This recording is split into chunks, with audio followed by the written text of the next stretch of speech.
کہ قرآن کی وہ کون سی آیت ہے اور کون سا رسول اللہ صلی اللہ علیہ وسلم کا حکم ہے جس کے تحت ایک اسلامی ریاست میں مسلمان جو ہیں ان کو تحقیق کیا جا رہا ہے، ان پر حملے کیے جا رہے ہیں، ان کے بچے شہید کیے جا رہے ہیں، کون سا جہاد ہے یہ ہمیں بھی سمجھایا جائے نا. تو اگر اس بات پر مناظرہ ہو جائے تو لوگوں کو سمجھنے میں آسانی ہوگی. مجھے اس پر کوئی اصولی اعتراض نہیں ہے. شامی صاحب، تازہ ترین اطلاع یہ بھی ہے کہ عمران خان صاحب نے اپنی حکومت کو KPK میں پرویز خٹک صاحب کو ہدایت کر دی ہے کہ آپ جو قومی وطن پارٹی سے اتحاد جو ہے وہ اب چھوڑ دیں. جی وہ میں نے تو آپ سے پہلے کہا تھا کہ انہوں نے کہا کہ بھائی بھاڑ میں آئے سونا جس سے پھوٹے کان. تو وہ اتحاد جو ہے وہ ختم کرنے کو تیار ہے، کرپشن برداشت کرنے کو تیار نہیں ہے. ٹھیک ہے. شہزاد صاحب ہیں جی امریکہ سے ہمارے ساتھ موجود ہیں. جی السلام علیکم شہزاد صاحب. جی وعلیکم السلام ورحمۃ اللہ. شامی صاحب کیسے ہیں آپ؟ آپ کی دعا ہے، شکر اللہ کا.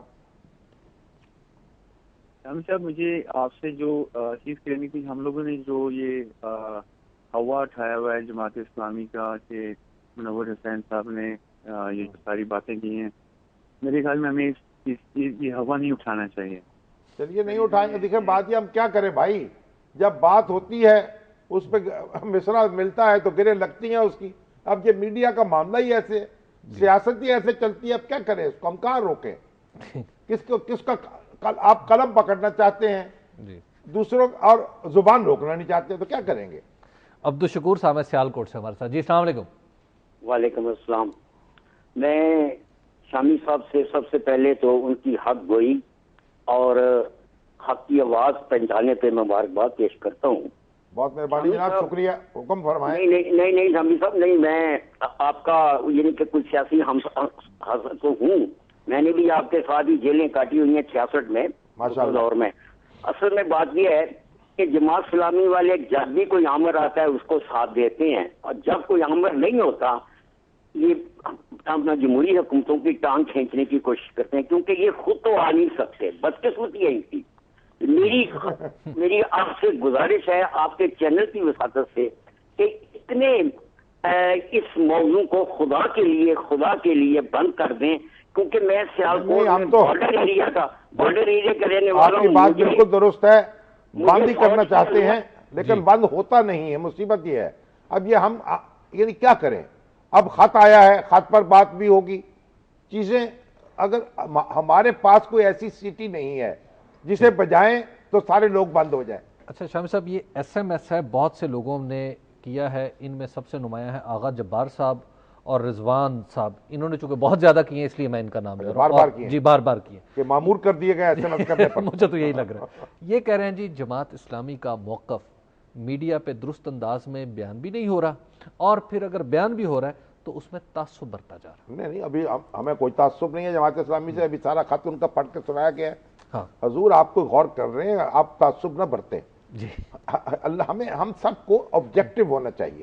ٹھیک ہے. جو اپنی غلطی ہو اس کو بھی ماننا چاہیے، جو دوسرے کی غلطی اس کی بھی نشاندہی کرنی چاہیے. جی تو ہمارے ہاں کوئی تعصب نہیں ہے، ہم تو نیاز مند ہیں جماعت اسلامی کے. اور جماعت اسلامی والے ایک ہی نمبر سے مختلف ناموں سے جو SMS بھیج رہے ہیں بس کافی ہے. نمبر بدل لیں. نمبر بدل لیں. کئی لوگ ایسے ہیں جو جماعت اسلامی سے اپنی وابستگی ظاہر کر کے بالکل یہ سوشل میڈیا پہ بڑے منفی بیانات دے رہے ہیں، پیغامات دے رہے ہیں، اور افواج پاکستان کے بارے میں بھی ان کو بھی روکنا چاہیے. جی چیزوں کو اگر روکنا ہے تو ان کو بھی اپنا حصہ ادا کرنا چاہیے. عاصم صاحب ہیں گجرات سے ہمارے ساتھ. جی السلام علیکم عاصم صاحب. جی وعلیکم السلام سر، کیا حال چال ہے؟ بس شکر اللہ کا. جی جناب حکم کریں جناب، فرمائیں. آپ جی ایسا کام نہیں ہے بھائی، یہاں اتنا ٹائم نہیں ہے. جی شامی صاحب یہ ہیں جی اکرم شیدا صاحب کراچی سے. یہ کہہ رہے ہیں کہ شامی صاحب ایک میں ریکویسٹ یہ کرنا چاہتا ہوں کہ آئندہ جب بلدیاتی فارم چھاپے جائیں نامزدگی کے تو وہ اردو میں چھاپے جائیں. ہمیں انگریزی نہیں آتی، ہم تو ترجمہ کراتے رہتے ہیں وکیلوں سے. نہیں بالکل ٹھیک ہے، اردو میں چھاپنے چاہیے. اور یہ پتہ نہیں حکومتوں کو ہوا کیا ہے، الیکشن کمیشن کو اس پہ غور کرنا چاہیے. اب تو ججوں کو انگریزی نہیں آتی، ان کے فیصلوں میں غلطیاں ہوتی ہیں انگریزی. تو آپ عام آدمی کی چھوڑیے بات. اور جو یہ حکم جاری کرتے ہیں ہمارے سیکرٹری، ان کی انگریزی پڑھے اکثر کی تو آپ کا سر پیٹنے کو جی چاہتا ہے. لیکن آپ کے میں عرض یہ کروں، اب یہ مجھے شاہ حسن صاحب ہیں، انہوں نے بھی سوال کیا ہے کہ جو مناظرہ ہوگا یہ سنی اتحاد کا، اس کا کوئی اچھا نتیجہ نکلے گا؟ بھئی کوئی نتیجہ تو نکلے گا نا.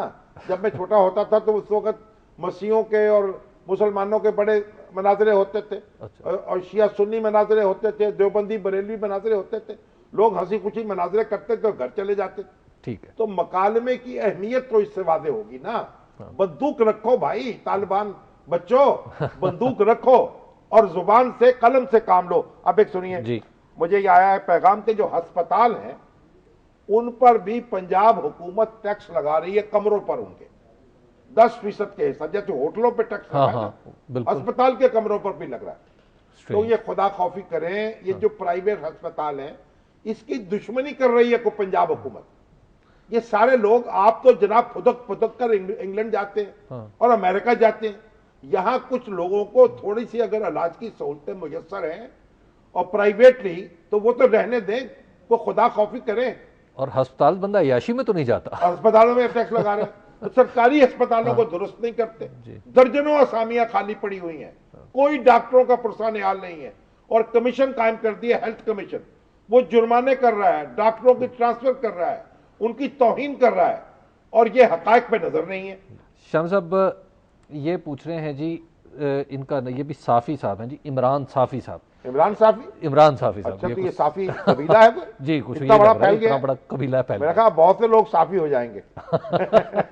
عمران صافی صاحب کو مبارک ہو. عمران صافی صاحب پوچھ رہے ہیں کہ ان کا قبیلہ پھیل رہا ہے وبا کی طرح، صافیت پھیل رہی ہے. شامی صاحب یہ پوچھ رہے ہیں جی کہ کیا شامی صاحب آپ کو یقین ہے کہ اب بلدیاتی انتخابات ہو جائیں گے، کیونکہ پنجاب حکومت اور سندھ حکومت تو اس پر راضی اور رضامند نہیں لگتی. اب تو سپریم کورٹ نے حکم دے دیا ہے، مہلت بھی دے دی ہے، اب تو الیکشن کرانے ہی پڑیں گے. جی، مسز صوفی ہیں جی ہمارے ساتھ صوفی تو بڑی گونجدار آواز میں بولتی ہیں ماشاءاللہ. میں تو جناب جب ان کا ٹیلی فون آتا ہے میں دبک جاتا ہوں. تو پھر جی السلام علیکم مسز صوفی جی، کال ان کی ڈراپ ہو گئی. یہ ایک پاٹدار آواز سننے سے محروم رہ گئے، اور بڑے یعنی واضح خیالات ہیں ان کے، دو ٹوک بات کرتی ہیں. بالکل، تو بڑا مداح ہوں ان کا. شامی صاحب یہ ہیں جی وارث شفیع صاحب. وارث شفیع صاحب کہہ رہے ہیں شامی صاحب یہ بتائیے کہ اگر آپ کے سامنے آپشنز رکھی جائیں کہ آپ پی ایم بنیں گے، اپوزیشن لیڈر بنیں گے، جرنلسٹ بنیں گے یا عام پاکستانی بنیں گے، تو آپ کا جو میں ہوں میں وہی بنوں گا. مولانا مودودی سے کسی نے پوچھا تھا کہ اگر آپ کو یہ کہا جائے کہ آپ کے پاس صرف ایک دن باقی رہ گیا ہے، اس کے بعد آپ کی روح قبض کر لی جائے گی، تو آپ کیا کریں گے؟ انہوں نے کہا میں یہ بات سنوں گا اور اس کے بعد وہ کام شروع کر دوں گا جو میں کر رہا تھا. واہ شامی صاحب، ہمارے آج کے پروگرام کا وقت ختم ہو گیا ہے. کل پھر ہم اپنے ناظرین کے ساتھ ملاقات کریں گے اسی وقت اور اسی جگہ سے. تب تک کے لیے اللہ نے کے بعد.